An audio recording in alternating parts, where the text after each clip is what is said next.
Today I'm going to explain a drama, family, and fantasy film called Pinocchio. Spoilers ahead. Watch out and take care. In a faraway land, there lives a poor carpenter named Geppetto. He makes a living out of carving wood and building anything out of it. One day, he heads to the town restaurant in hopes of earning more money to have a hearty meal. Inside, he sees some of his friends dining together but pays no mind to him. He tells Moreno, the owner, that the chairs and the table in the restaurant are no longer sturdy, and repairing it would be a great idea. Contrary to that, Moreno thinks that everything in his place is fine as is. Desperate to earn something, Geppetto insists that he will charge him a low price, but the owner dismisses him repeatedly. Upon exiting, he tries to convince Moreno that the door needs repair, but Moreno knows why Geppetto acts that way. He invites Geppetto to sit down and serves him a generous amount of soup and bread. Outside, he stumbles upon a puppet theater where a man advertises it to the townsfolk. He invites everyone to join the entertainment that night for an affordable price. Curiously, Geppetto takes a peek into the carriage to see the puppets, but the man pulls him away as it will be a surprise to everyone. Another carpenter named Mastro Ciliegia is about to cut a single log into pieces when it suddenly moves. To his surprise, the magical log approaches him and causes him to fall down. At that moment, Geppetto arrives to ask him for some wood, and he sees his colleague in a state of shock. He questions him about what happened, but he says that everything is fine.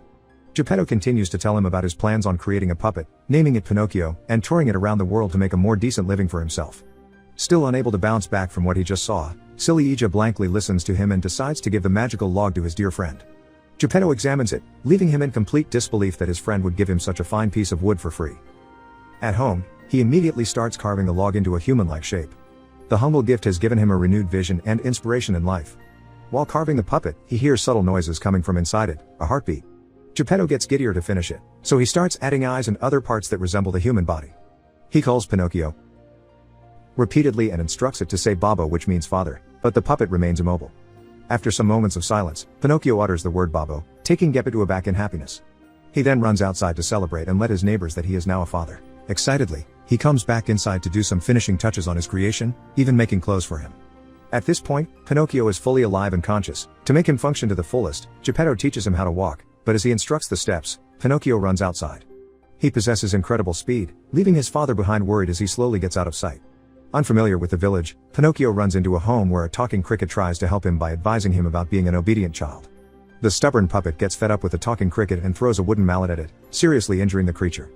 He continues to sit by the fireplace where he warms his feet, when Geppetto comes by the home only to hear Pinocchio crying for help, saying that his feet are gone after falling asleep by the chimney.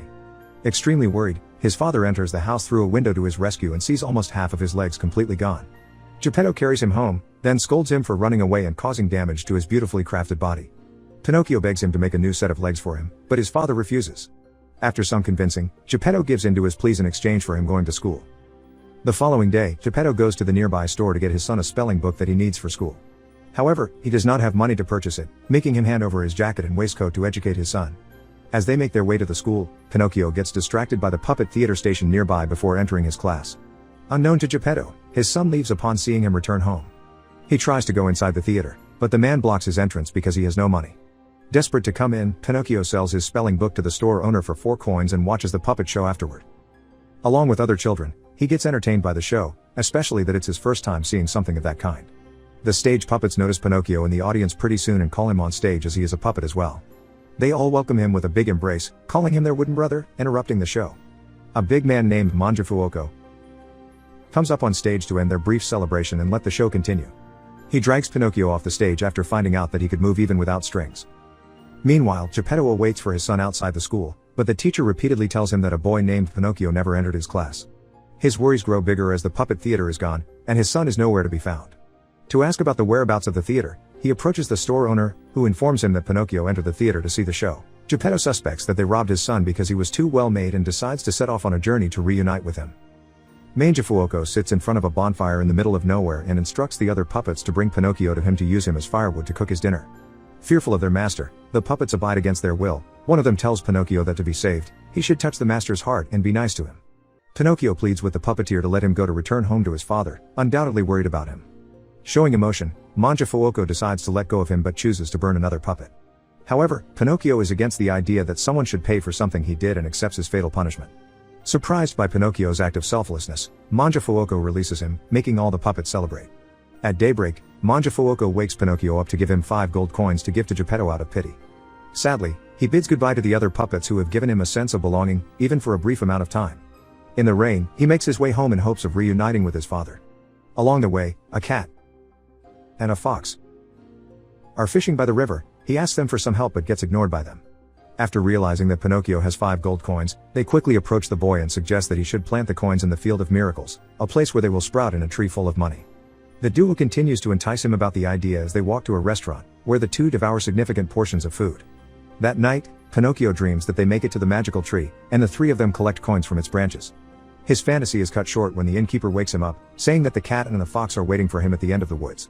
Alone in the middle of the night, Pinocchio bravely walks alone to the meeting area when a familiar voice calls for him. The talking cricket has reappeared and continuously guides the boy. According to him, Pinocchio should retrace his steps and take the 4 remaining coins to his poor father. However, the boy refuses to believe the talking cricket, who advises him to be vigilant of those who promise to make him rich in a blink of an eye. The stubborn Pinocchio has not changed his ways. He refuses to believe the cricket, who only wishes him safety, making him walk away to reach the woods. Towards the end of the forest, 2 hooded assassins chase him, leading him into an abandoned house. He desperately knocks at the door, but a ghostly girl from a window tells him that no one is home. Pinocchio asks for help from the girl, but she cannot do so because she is dead. Eventually, the 2 assassins grab the boy, forcing him to spit the coins out of his mouth. They then hang him on a tree and wait for him to die to get the coins quickly. Pinocchio dramatically remembers his father and instantly regrets being a disobedient child. At daybreak, while the assassins, who are the fox and the cat disguising themselves, are asleep, a mythical coachman named Medoro rescues Pinocchio from the tree and brings him to the abandoned house where the blue-haired fairy cares for him. A snail lady, one of her servants, welcomes 2 doctors and then cricket to Pinocchio's room. While the doctors examine his health, the cricket scolds him for not taking his advice seriously. After the 3 guests leave the room, the fairy lets him drink a medicine, which she claims will heal him in a few days. He hesitates to drink it because of its bitter taste and repeatedly says that he doesn't mind dying right then and there. Annoyed by his stubbornness, she summons 4 rabbits carrying a coffin, which Pinocchio gets afraid of. The 4 rabbits drag him out of bed, but he begs the fairy to give the medicine instead, taking back his death wish. In the dining room, the fairy questions Pinocchio about his journey and how he ended up in the magical place. He tells the fairy that he entered a puppet theater in the event that the school is closed. He also lied about not paying for his entrance in the puppet show. Suddenly, his nose becomes longer with each lie he tells, and he gets confused about this. Finally, the fairy reveals to him that every time he tells a lie, his nose will grow. She is then forced to shorten his nose after the things on the table are knocked over. She calls a flock of woodpeckers to do the job while Pinocchio watches, both amazed and embarrassed. He and the fairy share a special bond during his stay, forming an unexpected friendship between the two. The fairy sends him off to find his father, reminding him to find his way back to her after his reunion with Geppetto. Learning his lesson, Pinocchio returns home, where coincidentally, he meets the cat and the fox for the second time. The boy still has no idea that the duo is actually the hooded assassins who once put his life in danger. In an attempt to commence their evil plan for the second time, they lead him to the Field of Miracles once again, where they advise him to plant the coins and gather water for it. While he runs farther to get some water, the cat and the fox steal the buried coins, leaving the poor boy penniless. At the courthouse, Pinocchio reports the theft to the gorilla judge, who asks him what he wants to happen. The boy replies that he wants justice and for the 5 golden coins to be returned to him. Weirdly, justice does not favor the innocent in that place, putting Pinocchio into a life sentence. The gorilla repeats that in their place, the innocent go to prison. Desperate to find a way out, he says that he has committed a crime before, which practically makes him guilty. The gorilla rethinks about his sentence on Pinocchio, frees him of his sentence, and has him liberated. Pinocchio resumes his long journey home only to find out that Geppetto has left to search for him in every place possible and decides to search for him overseas in the Great Americas, thinking that he is still in the hands of Mangiafuoco. Pinocchio gets to the shore and carelessly dives into the sea. However, he gets shipwrecked on an unknown island, where a hooded person carries him to safety. As Pinocchio gains consciousness, he gets up and sees the snail once again, and they embrace. The fairy enters the room, but now as a grown woman, reminding him that it is still her, his dear friend. While eating, Pinocchio tells the fairy that he does not want to be a puppet all his life, he wants to become a boy like the others. Feeling his sincerity, the fairy promises to turn him into a real human boy if he studies and behaves well. The following day, Pinocchio attends school right away, where the teacher scolds the disobedient boys. Another boy named Lucignolo is brought to the classroom, where he is punished as well.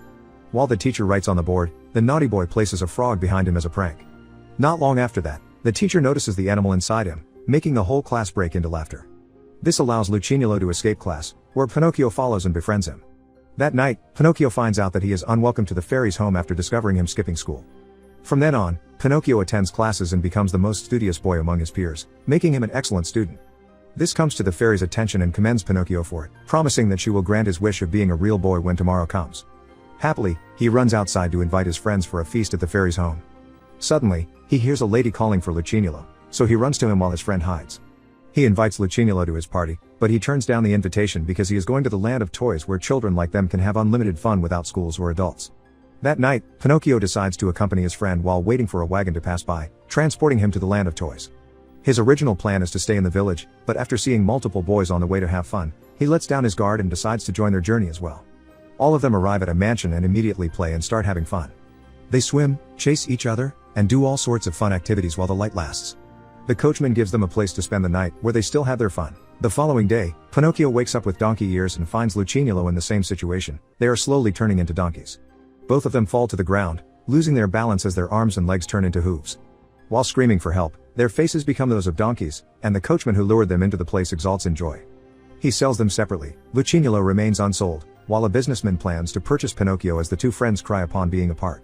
The puppet-turned-donkey ends up in a circus and is used for entertainment to perform dangerous acrobatics. In the audience, the fairy watches the show, knowing that Pinocchio has suffered this sad fate. He trips and cripples himself while looking at the fairy from the stage. He is then brought out of the show after being lame and unentertaining. Moments later, the circus director decides to drown him and use his skin to assemble a drum. After he is thrown in the sea, the fairy summons a group of fish that nibbles away his donkey skin, bringing his appearance back to normal. In great confusion, the circus personnel sees Pinocchio float up, but as a boy, he swims away to search for his father despite the director's calls. In the middle of the vast ocean, Pinocchio's struggles are far from over. A terrible dogfish comes from behind him, and the ravenous sea monster swallows him alive. Inside the fish's belly, he calls out for help when a tuna, which was also swallowed, approaches him. It tells the boy that asking for help is useless, and the chances of getting out are little to none. According to the tuna, the only thing they can do is wait for the dogfish to digest them, which puts Pinocchio in a state of panic. He then notices a faint light back inside the fish's belly. Curious to find what it is, he approaches the end, and to his surprise, sees Geppetto also trapped inside. Despite their grave and almost inescapable situation, their unexpected reunion makes them celebrate for some time. The father and son embrace each other as tightly as possible after being apart for such a long time. Geppetto reveals to his son that living inside the fish is not so bad after all. Because of the creature eating non-stop, swarms of fish enter its body, giving him enough food. Determined to escape, Pinocchio tells his father that life outside is much better and that there is still a way for them to get out. He brings his father near the fish's mouth and convinces him to take advantage of its open mouth while it sleeps. Geppetto is scared to come out because of his inability to swim, but Pinocchio assures him that he swims well, and as he is made of wood, he floats. Hesitantly, Geppetto finally agrees, and the both of them swim to safety with the help of the tuna. They swim until dawn and safely reach the shore, where he expresses his gratitude to the fish before it swims back to the deep. After miles of walking from the beach to the countryside, they spot an abandoned house where they could rest for the time being. They both lay in a makeshift bed, where Pinocchio realizes that his father is getting sicker. He goes to a nearby home, where a farmer hires him to earn milk for his father. He willingly works hard, which earns the farmer's respect. He comes back to the house to take care of his father's needs and continues to work for the following days while being trained. From then on, he starts earning money while he continues to study and help Geppetto, who is still recovering. Pinocchio once again meets the estranged fox and cat, now badly reduced and struggling with disabilities. Learning his lesson and growing smarter, he does not miss the opportunity to mock the duo and ignore their apologies. Geppetto and Pinocchio spend their peaceful lives together in simplicity, fully content with having each other. On a random day of tending to the sheep, the fairy appears out of nowhere to forgive the boy for all the troubles he got into. She reminds him to be wiser in the future so that he can live joyously. The fairy decides to grant Pinocchio his wish after they embrace, so she carefully lays him down to cast a spell that will turn him into a human. As he wakes up, Pinocchio is astonished to feel his skin. He rushes home, shouting that he is now a real boy. This catches his father's attention, so he looks outside and proudly sees his son, but this time, no longer a puppet but a real living boy. Both of them celebrate outside their humble home, and they live happily ever after.